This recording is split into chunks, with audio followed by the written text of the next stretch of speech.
Good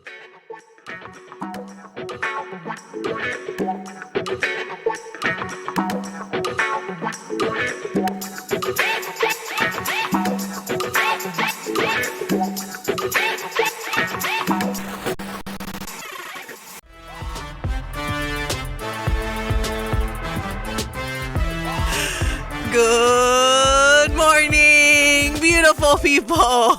It's Wake Up in the Den. Kule Agbayani and Paul Brecht. Was yesterday our New Year's show or is today our New Year's show? Because we just I don't know. We weren't paying attention. And then other stuff is going on and then the cameras aren't on because yes, it is going to be a YouTube show today. By the way, if you guys haven't seen it already, our end of the year show with UH Athletics Director Craig Angelis is available to watch on our YouTube channel. So just go out and check it out, and including our after hours segment with Craig as well. So the full show, it's about I don't know, maybe an hour, 20 minutes long, just hanging out with Craig Angelis for, just having some fun with us, getting to know him, finding out what kind of music he likes might surprise you, what kind of career he would be in if it wasn't for being in NCAA athletics. So go ahead and check it out on our YouTube channel. And make sure you guys can chime in anytime you want on this show. 808-888-KGU1. That's 808-888-5481. And follow us on social media at Hi Sports Radio, at HI Sports Radio. All right, we're going to get into a lot of football talk this morning. Get into some UH stuff.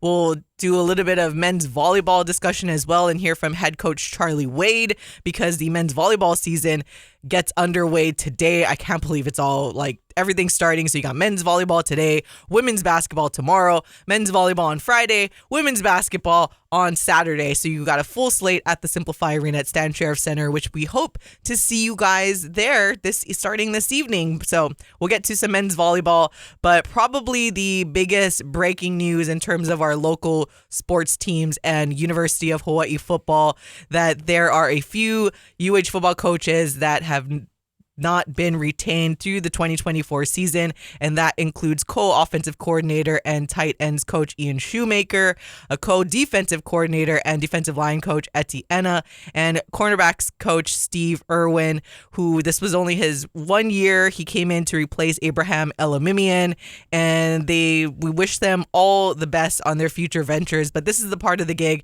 that is very, very unfortunate. It's part of the business, we know, and considering how Hawaii has done the last couple of years, how they did last year, it's time to, make this change. And Timmy Chang it's not like we haven't been saying it throughout the entire season. Timmy is he's Coach Chef has said, he's Killer Timmy. Killer Timmy wants to win. And these are the types of difficult decisions that you need to make as a head coach, because ultimately you're responsible. You're responsible for the wins and the losses. So he needs to do what he feels like he needs to do, but it's never easy. Personally, I definitely have become close to Shu and Etty throughout the season. Wonderful human beings. Got a couple of chances to talk with Coach Steve Irwin, but didn't get as close because, again, he came in this season. But yeah, Coach Shu was one of the first actually coaches I've met in that new regime under Timmy Chang. Actually, he might have been the first one I've met that was coming in because he came in so early. And then Etienne came in, both of them from Eastern Washington as well, coming from the FCS to the FBS level. And yeah, wish them all the best. But it's gut-wrenching. And we kind of knew that changes were going to happen, but the feeling doesn't hit you as hard until it becomes official. And yesterday, it was officially announced by UH head coach Timmy Chang that these changes are going to be made. I don't anticipate this to be the last of it. I don't know. I don't want to. This is all just speculation, but there could be some restructuring within the coaching staff is kind of how we're kind of seeing the cards go. But for the most part, this is the kind of the first ball to drop so far within the University of Hawaii football coaching staff. Again, it sucks. This is the junk part of the job, especially when you get to know them personally. All great people, as we talked about with Craig, in fact, that just the coaching that they have at the University of Hawaii right now, everyone is incredible. Everyone is so nice and such good, genuine people. But this is part of the job. This is Division I football.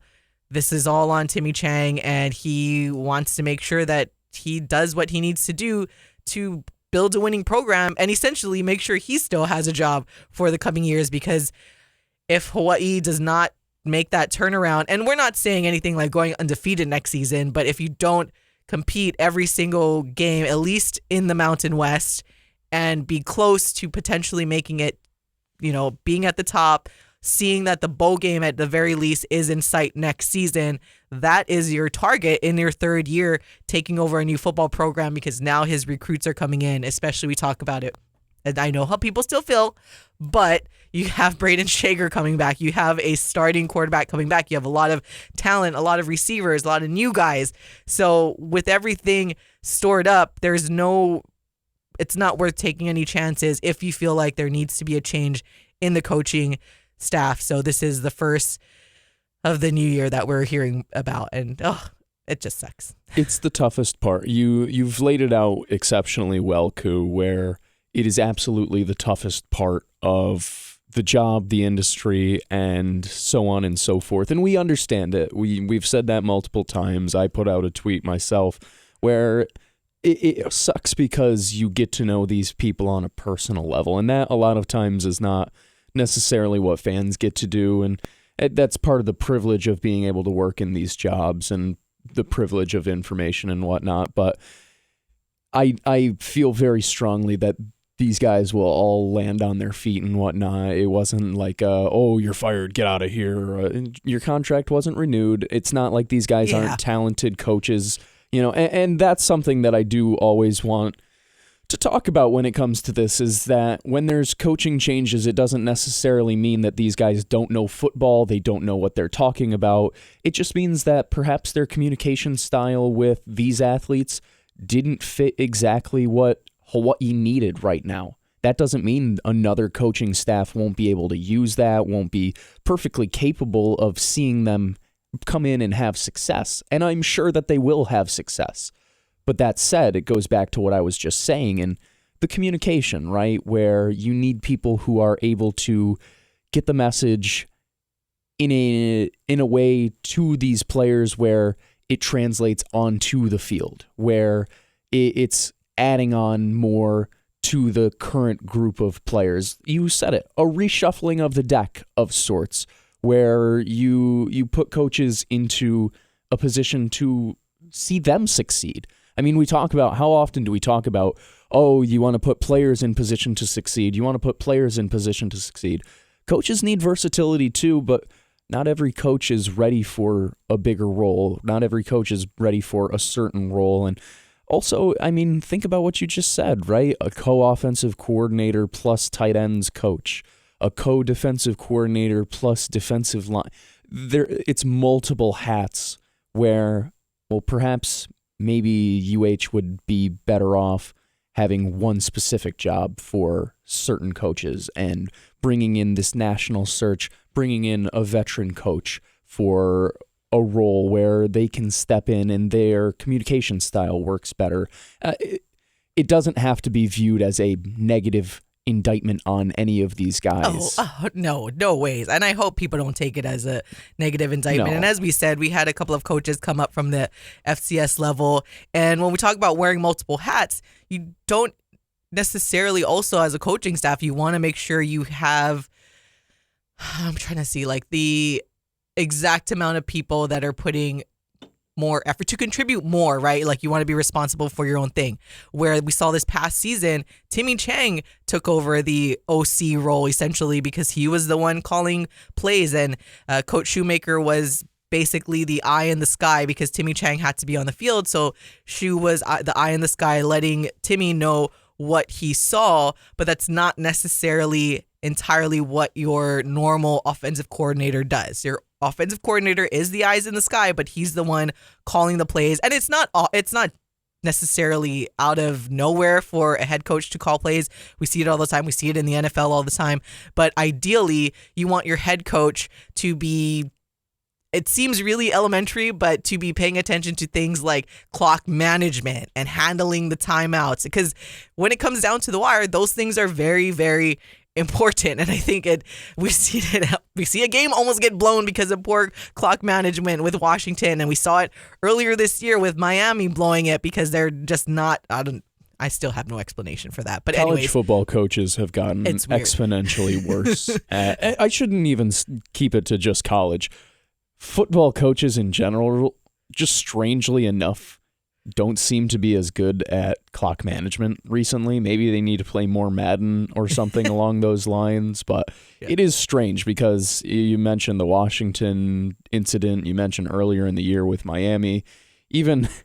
I don't know. There are just incredible amount of examples where you look across and it's like, maybe they would benefit from not having to have split focuses. But the point is that Timmy took over the play calling. He essentially took over the OC job without being in the sky, and he has coached tight ends and whatnot. So I think Timmy just wants to maybe be able to, like you mentioned, not only a veteran coach, but maybe bring in someone that he can entirely give the duties to.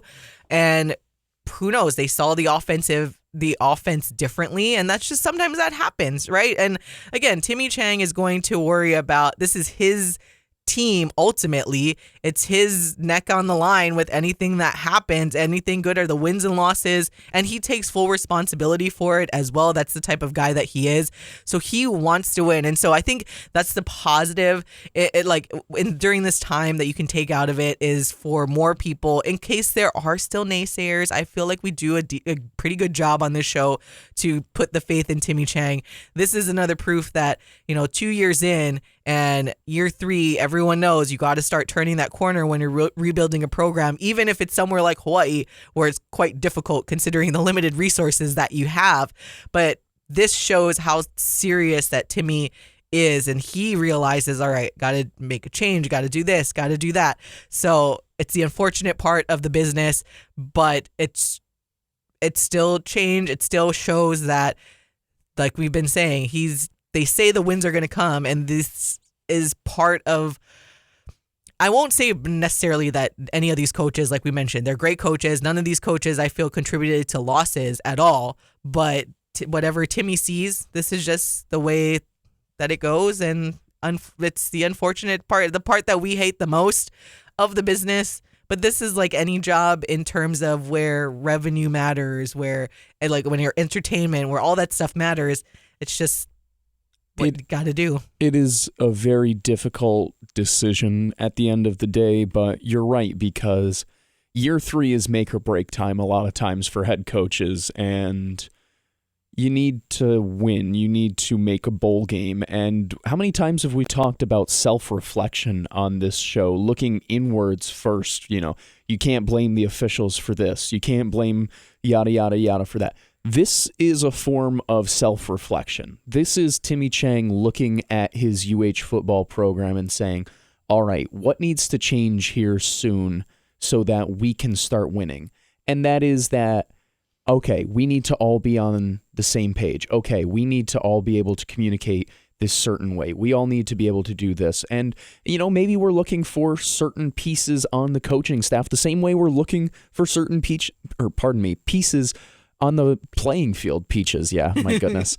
But it's just, it is the tough part of the job, but it is introspection. It is looking on in and saying, okay, what do we need to do? Where did we fall short? Where can we get better in 2024? And this is just another step of that, is bringing in the coaches that are able to get the message in the right way. Because also one thing, and not to be dramatic, but we say year 3's make or break. A catastrophic year 3 loses more than just 3 or 4 coaches their jobs. Mm-hmm. Timmy Chang gone equals everybody gone, equals clean house. So this is also a decision of like, okay, we need to really kick it into hyperdrive. So business is tough. Sports, when they become business, are tough. This is part of the business. We wish all the best to those 3 coaches, especially because, like I said on my personal Twitter, it is the tough part of the job. You always wish for the best for these people, and they were incredibly, incredibly good to me personally, which I am forever indebted and thankful for coming this far away from home and starting up my career. So best wishes to them as they continue their careers in wherever they may go.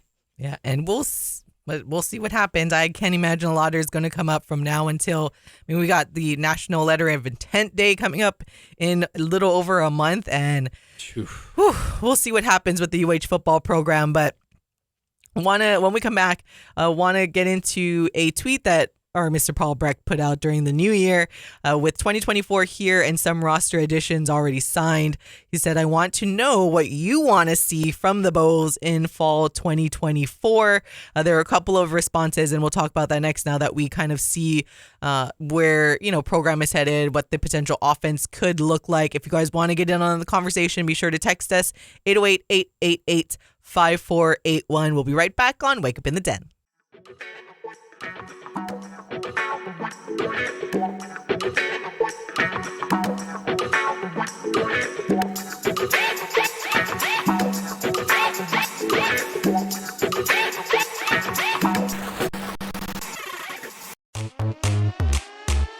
Back to more Wake Up in the Den with Ku'ulei Agbayani on the Hawai'i Sports Radio Network, 95.1 FM and AM 760. Top floor, that's who in the zoo. Strut move like whoop down the avenue. Hey, I just want the finer things. I've been looking my whole life trying to. Welcome back to Wake Up in the Den. Ku'ulei Agbayani and Paul Breck talking all University of Hawaii football. As the big news that came down yesterday that Timmy Chang announced is that co-OC and tight ends coach Ian Shoemaker, co-DC and defensive line coach Etienne, and cornerbacks coach Steve Irwin will not have their contracts renewed moving forward. So as we mentioned, we wish them all the best.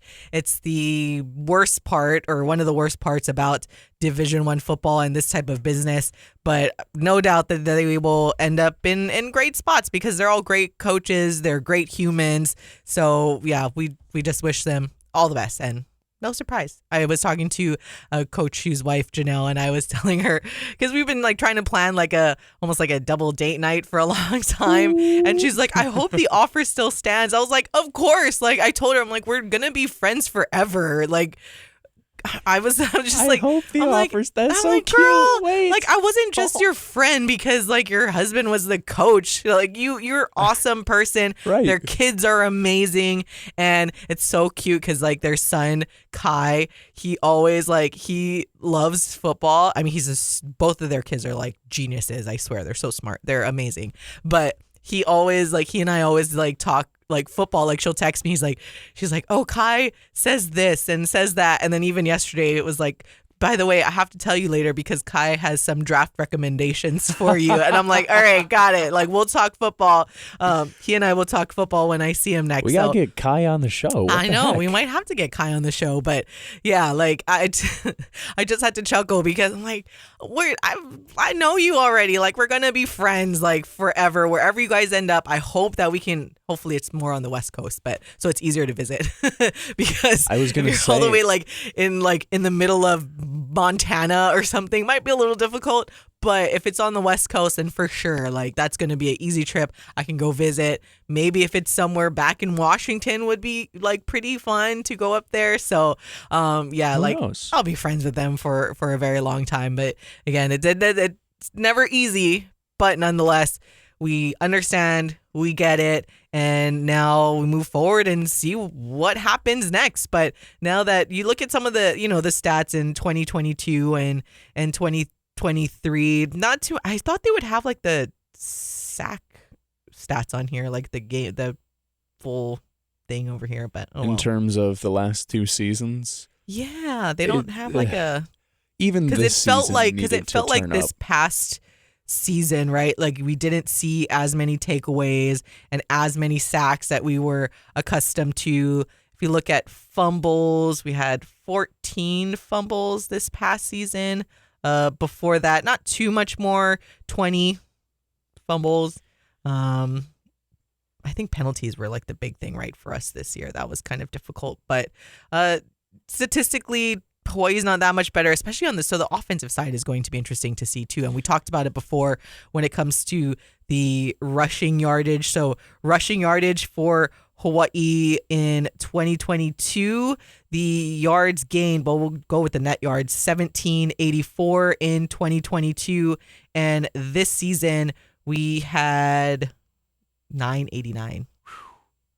This year was really rough on the rushing attack for the Bows, but I think you can see, I don't want to call it an overcorrection. That feels unfair, but I think you can see a correction coming in the way that Hawaii has been hitting the transfer portal, has been recruiting in both offensive line, getting really, really big boys up there, and then also getting a stockier style of running back. It's kind of similar to Najee Brian Lele, where it's a bigger, stronger body to complement Tylan Hines more, where, you see Sitani Mikaele and you see Christian Vaughn come in, and you see these bigger, stronger backs who can kind of break through a couple of tackles. And I wonder if that's not looking at a number like that, and it's like, wow, we rushed for under 1,000 yards as a team this season. That can't happen. So I think we're starting to see a correction in that, because like I've said a few times now, overcorrection feels unfair, especially when you're talking about in the 120s of the 130 FBS teams in terms of rushing attack. So definitely something you want to see improve there. And you're right, defensively, I mean, how many times during the preseason did we talk about, wow, this defense might be the strength of the group. This defense might be the strength of the group. They're all over the field, getting into the backfield, and then not a lot of production in terms of sacks on the defensive line.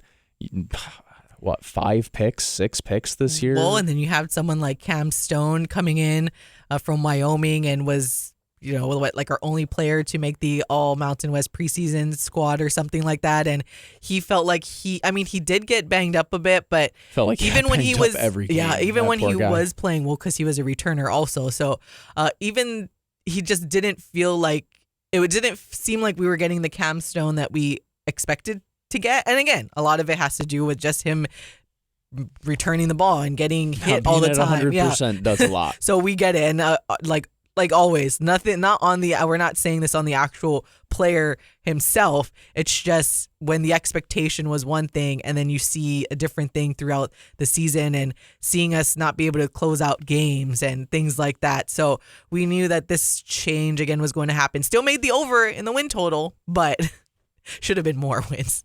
That's the thing. We should have made a bowl game. I know shoulda, coulda, woulda, but when you see how some of these games went and we could have got some really big wins, it was just unfortunate that it didn't sway that way for the University of Hawaii. That's the exciting thing to me, though, if I am a University of Hawaii football fan heading into 2024, is that I feel like we underachieved this year, if I am a fan. Exactly. Where you That's look why. at it, and you still got your over in wins according to Vegas and yada, yada, yada. But you left meat on the bone still, where you look at games and you're like, dang, if we just got off the bus a little bit better, or man, if we came out of halftime better, if we didn't turn the ball over here. It's like you can pick out specific moments. And obviously you have some bigger losses that you question, you go back and you're like, okay, well, what happened here?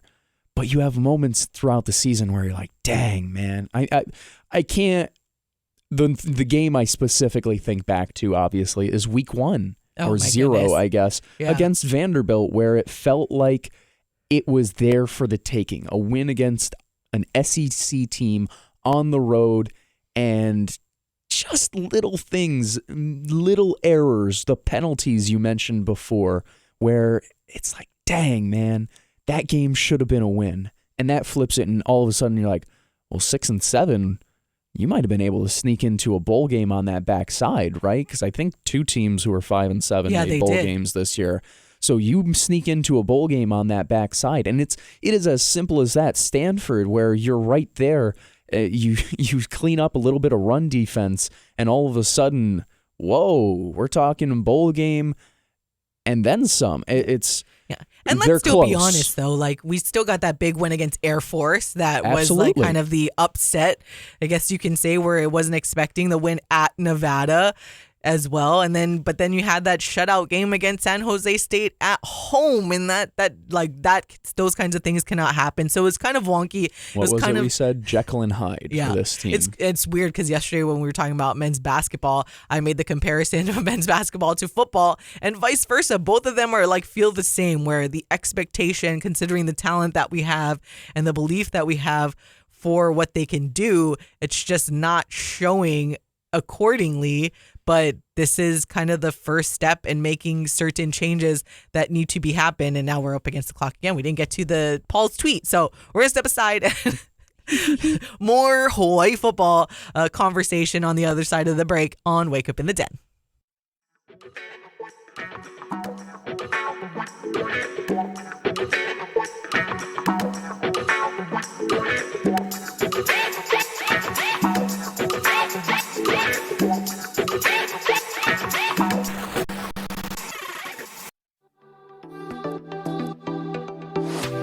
Wake Up in the Den with Ku'ulei Agbayani on the Hawaii Sports Radio Network, 95.1 FM and AM 760.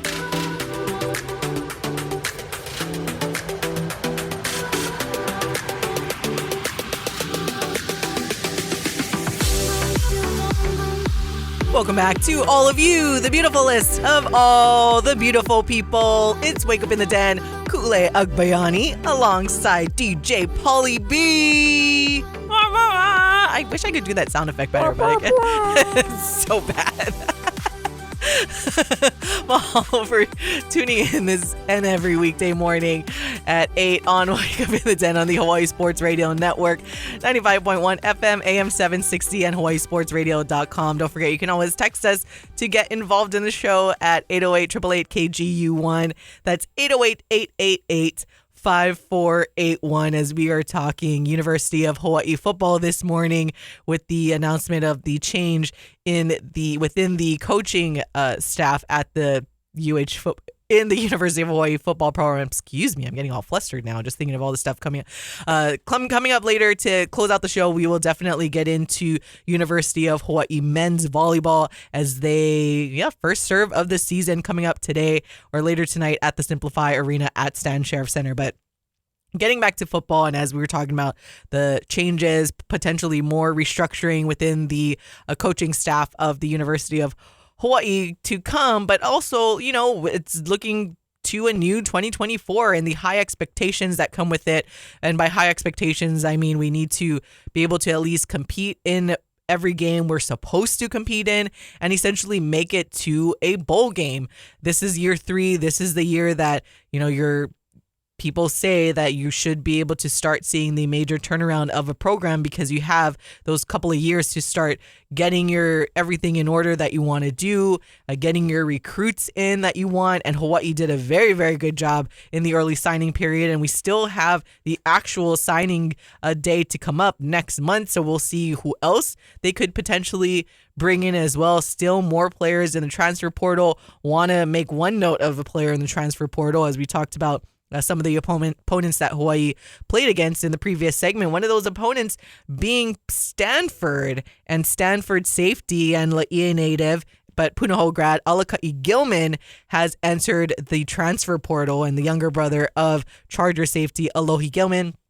He had 50 tackles this season, 109 in his career, and 7 tackles against UH when they played earlier in the season. So fingers crossed. Come home. Alaka'i, you want to come finish up your career at home in front of all of your friends and family. You want to. This message is for you. We have the YouTube camera going on, so just for you. Alaka'i, we're come back home for the season. We come have fun in Hawaii. I was going to say, is it what the Flying Hawaiians in the defensive backfield one more time? You got Peter Manuma in there too. Oh my gosh, can you believe that would be fun? Like just from athletically. Or do you move Cam Stone up?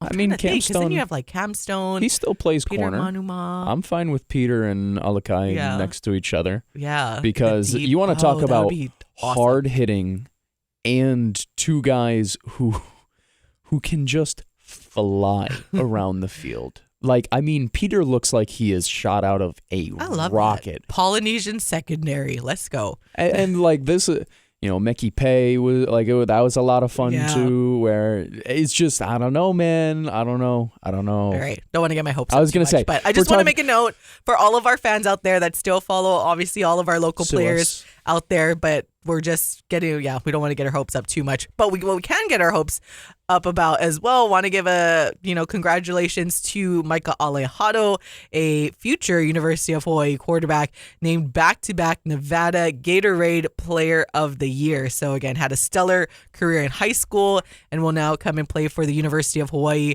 And as we mentioned with Braden Shager coming back, it'll be a very entertaining and competitive quarterback room. And still, it's not done. We could still potentially see another quarterback come into the mix. So I think Hawaii fans have a lot to be excited about.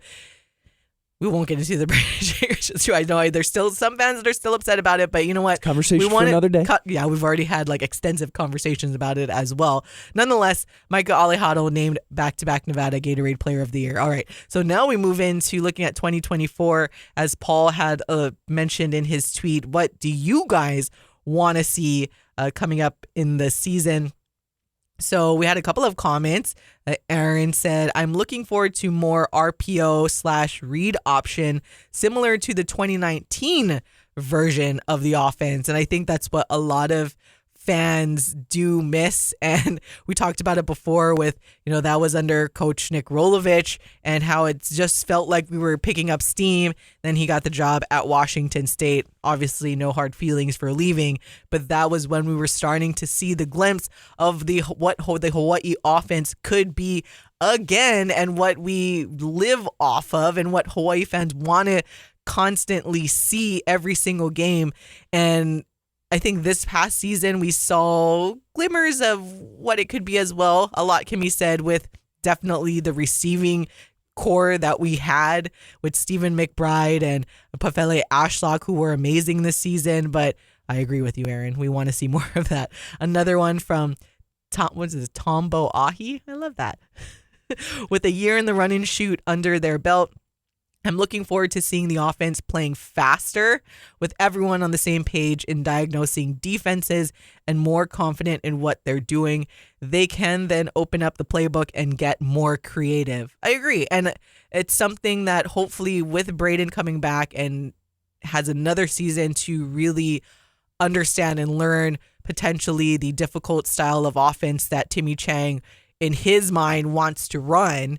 And who knows, maybe Micah will catch on to the playbook faster and might be able to read things differently than Braden Shager. And that's why I think it'll be nice to have a competitive room, because part of the reason why they did start to get better offensively and find those connections was because, and Timmy Chang said it, they started to simplify the playbook, simplify the offense just so that Braden Shager it would be easier for not only Braden, but the rest of the offense. So I think now with a lot of these players coming back, that could potentially lead to seeing more on the offense, because now they can start to take a step up and making it a little more complicated, because now they've got the easy part that they've learned, and now hopefully Timmy Chang can move on to introducing a more complex style of offense going into next season. Yeah, continuity I feel is underrated a lot of times, especially in college athletics, though with the transfer portal continuing to be in the news cycle season after season, I don't know how much continuity is going to be underrated anymore. You hear coaches talk about it all the time. Coach Iran Ganat talked about it with the men's basketball team. Coach Laura Beeman talks about it with her team. Football, I would argue, is more important than basketball to have continuity with your team, especially offensively with the schemes. You talk about the run and shoot and how complex it can be. You simplify it just a little bit so that everybody can start to get on the same page. And we saw how that can make the offense look. And as you get those reps together more and more, you work together further. And I think that's part of the reason people felt so angry and upset when Braden ended up putting his name in the transfer portal in the first place, was because it was like, well, we had already come to believe that it was going to be the same offense going into next year in terms of continuity. Okay, we're going to see like the same names. Braden Shager's going to be throwing bombs to Pafele Ashlock and to Stephen McBride again. It's going to take that next step, right? The development. That's what people love about college sports is development from year to year of college athletes. And now you get that opportunity once again where you can take this offense to another level, which in itself was already really fun in this past 2023 season. How many times do I have to remind people Braden Shager finishing top 10 in the nation in passing yards, led the Mountain West in passing touchdowns. And that is, once again, doing it with a vanilla style of the run and shoot through part of the season and only getting better and better and better. So it's a good thing. Like you said, Micah Alejado will come in. He'll get an opportunity to learn the offense. And if he catches on quickly, he's shown, you just mentioned it, back-to-back Nevada Player of the Year. He's shown that he has the ability to really sling it if he can let the offense click quickly. That's when it gets a lot of fun for Hawaii football. So it's going to be a fun year. It's good to have Braden back. And the run and shoot, I agree. Also, excuse me. Shout out.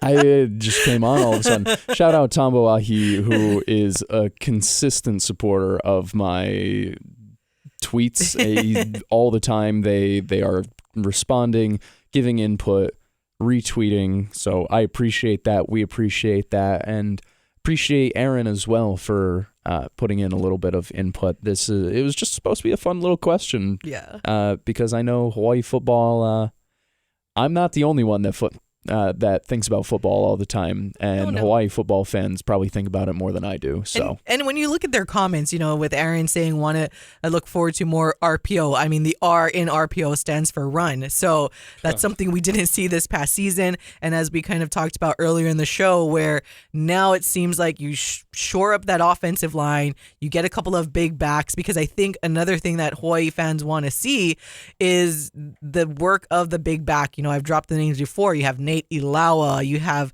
like Wes Keeley-Kipi, guys that were just humongous, that would just plow their way through everybody else. And then you have like your shifty guys, like your slots, where you had kind of like a Chad Owens type of runner, where that's where we think of Tylen Hines, where he's more of the shifty, and once he kind of gets a hole open up for him by the offensive line, he is gone. And that's something that we didn't see this past season, not only like because he was injured obviously for the entire season, hence why he gets that redshirt year, but when he did play, there was just never a hole big enough for him to get through / open long enough for him to get through. So now hopefully we will see that this year, and then you put in the addition of the bigger backs, barring any injuries, healthy backs, because Najee Bryant-Lele got injured as well. And then that's when Solo Vaipulu had to step in, which he did great for trying to transition from a lineman to a running back. But let's be honest, that's not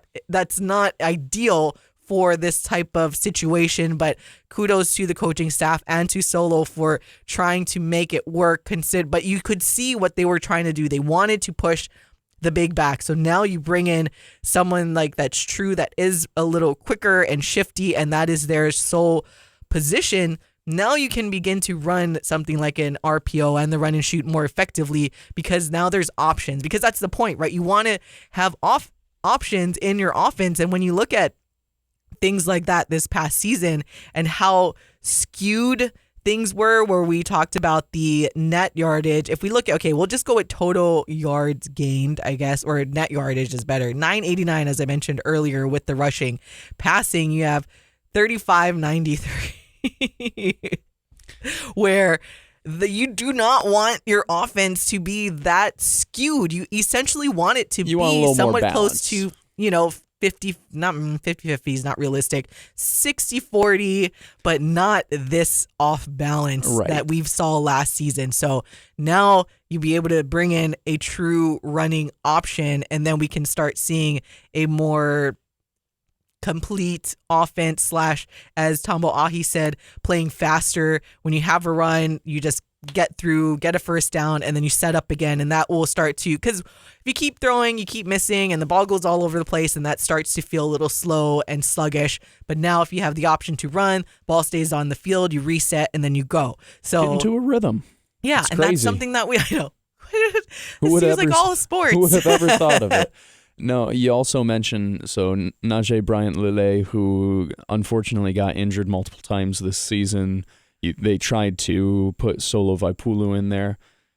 I mentioned it before. You notice, take a look at recruiting sometime, fans. I'm speaking to you, fans. Take a look at recruiting. There's usually a game plan and there's a method to the madness. Oh, yeah. Look at the type of running backs that they brought in. They brought in 2 guys who fit that bigger back mold in Sitani Mikaele and Christian Vaughn, who are going to join an already pretty talented room in Tylan Hines. Landon Sims is not necessarily a tiny back in himself. He's a bruiser. So I think there was some planning behind that as well. So I would also like to see the rushing attack pick up a little bit this year, just because, like we said, the offense, especially the run and shoot, if you can get into that rhythm where it's just go, go, go, whew, man, it gets exciting. We're going to see a lot of points be put up in Ching. All right. We got to step aside. We got to take a break and come back and talk a little bit of men's volleyball like we've been saying. But once we get going on football, it's kind of hard to stop. So we'll be right back on Wake Up in the Den.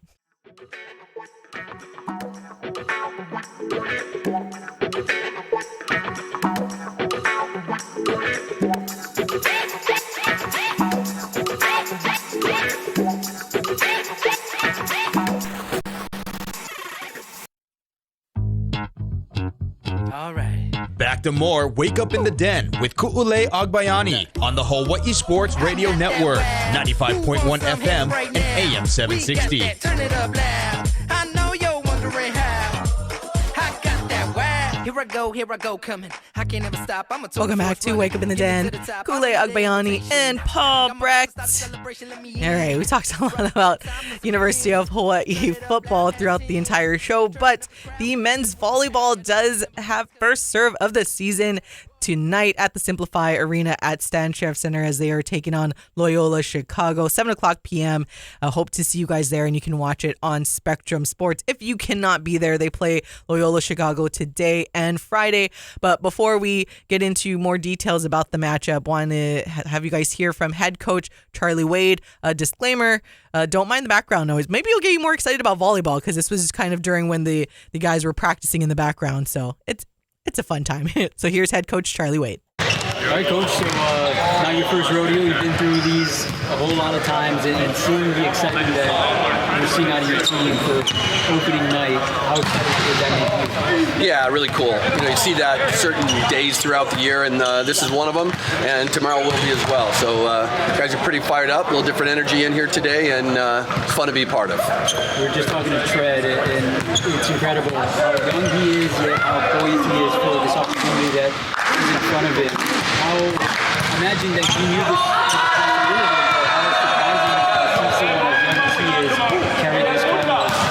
Yeah, it really is impressive. He is an impressive young man, both on and off the court. Great student, mature beyond his years in that respect. But I would also caution: be patient. He's 17. There'll probably be some rough spots, but so far so good. He's really competed at a high level, and excited for him to get out and show everybody what he can do.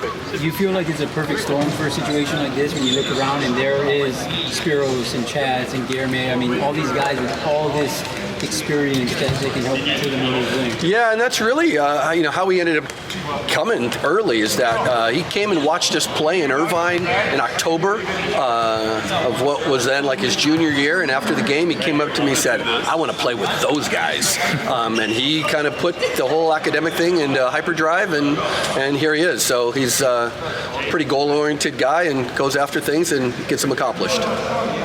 You've been blessed with some really high-level setters the last few years, right? So how does his skill set maybe contrast to some of those guys, or are there some similarities? Yeah, there's both of that. I've kind of jokingly said he's 6'10", Joe Worsley. He's got some of that in him. But he's still 17. And, one of the things, too, like all three setters, we really have had to make a focus to play the ball higher.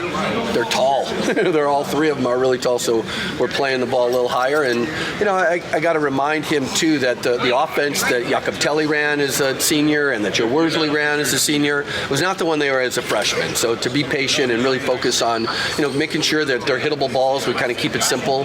And the idea is to side out and get the ball back and serve and play defense. Coach, we just talked to Chaz. Everyone remembers the first time they saw him, and here's this kid that can jump out of the building. But how has he kind of grown over the years into the player he is going into this year? Yeah, he really has matured and become a better leader for us, and he evolved his game. He's become one of the best receivers in the country. He still has that just gifted fast jump, fast arm. He's stronger than he has been. He had a summer with the national team in the gym, so that's really kind of served him well. He's had an amazing career here. Even though some, he's as a teenager, he's had some kind of peaks and valleys in his performance, but he's always played well when it counted. He's played well in big matches for us, and really excited to see his senior year. Coach, can you just talk about obviously the challenge of replacing Jakob and Timmy, and really that is obviously a challenge for you guys as you start the season. Yeah, and similar to the challenge replacing Joe Worsley and Rado Parapunov and Steinvent, just kind of go down the list. I mean, that's just kind of where we've been living here for several years, and I don't in any way expect that we're going to, just have no drama and no adversity along the way. In fact, quite the opposite. I just think that's natural with, a number of new guys on the team and on the floor, between Kurt and Aleu, and the setter's going to be new and the opposite's going to be new. So it won't be seamless. I mean, there'll be some rough moments, but I think we really have the pieces to not only be a really good team, but to be the best team again at the end of the year. And that was UH men's volleyball head coach Charlie Wade. As he mentioned, and I'm sure a lot of volleyball fans know that this team looks very, very different than what we've been accustomed to. As he mentioned, true freshman, 17-year-old kid coming in to be the setter and replace the Big West and AVCA Player of the Year in Jakob Tella. So very, very big shoes to fill right away for Tread Rosenthal. But if there's anyone that could even come close to doing it, it's going to be this kid. And I got to say, though, now that you've got a chance to see him, because I talked about it before, but Tread is humongous. He's not just tall, but he is broad. His father was a football player at Notre Dame. He is in, you guys might be able to see it. So we also have some Q&As from Tread Rosenthal and Chaz Galloway, and then the video version of that segment you heard with Charlie Wade that you can get on our YouTube channel. But you can kind of tell when you watch the video that he's a big kid. You can definitely tell that he's broad, but I mean, you saw him in person. Tread is he looks like he could have been a football player like his dad, but he chose to play volleyball, and he's the setter. Definitely entirely different body structure than we saw in Jakob Tella. Jakob was a little more of that true agile type of character. Not saying that Tread isn't agile, but he had that true volleyball setter body Jakob did, and that's part of why we see him do so well. But I'm curious to see how Tread fits into this role. But he's a big kid and he's 17. He is huge. If I walked by and I didn't know who he was, we didn't I didn't hear him talk or anything, I would be like, that is a grown man. That is 25. Yeah. That is someone who is my age. I think Charlie said he's 6'10". I don't know if he's 6'10". He's technically listed at 6'8". I was going to say he's anywhere between 6'8" to 6'10". He's tall, and he is certainly broad. You can tell that he is very much so an elite athlete despite his age, being 17. The only time you start to realize that is when he starts to talk and you're like, oh, he's kind of soft-spoken still. He's getting used to this new stage, but he's also, like you said, filling in some of the shoes of what you could probably argue was the best volleyball player in the nation. Mm-hmm. That's tough. He got the awards. I was going to say, you could probably argue that he was. So it's tough, But Tread, from all accounts, he has been killing it on the court and also is a killer off the court in the best possible way. Except he likes In-N-Out, so we'll forgive him for that. Oh, well. He said In-N-Out's his favorite burger. I still got to talk to that kid about that. We got to get you some Honolulu Burger Company so that you can change your mind on what the best burger is. But yeah, still got a good core of returnees. As we mentioned, Chaz Galloway, Spiros Hakas returns. So you'll still see some, as the big word, continuity throughout the team. But I'm looking forward to seeing how this team looks like and then how Tread Rosenthal fits in, as Charlie mentioned, and he told Tread the offense Jakob brand is different from beginning to end. But we got to go, so we'll see you later. For Paul, I'm Ku'ule. Bye!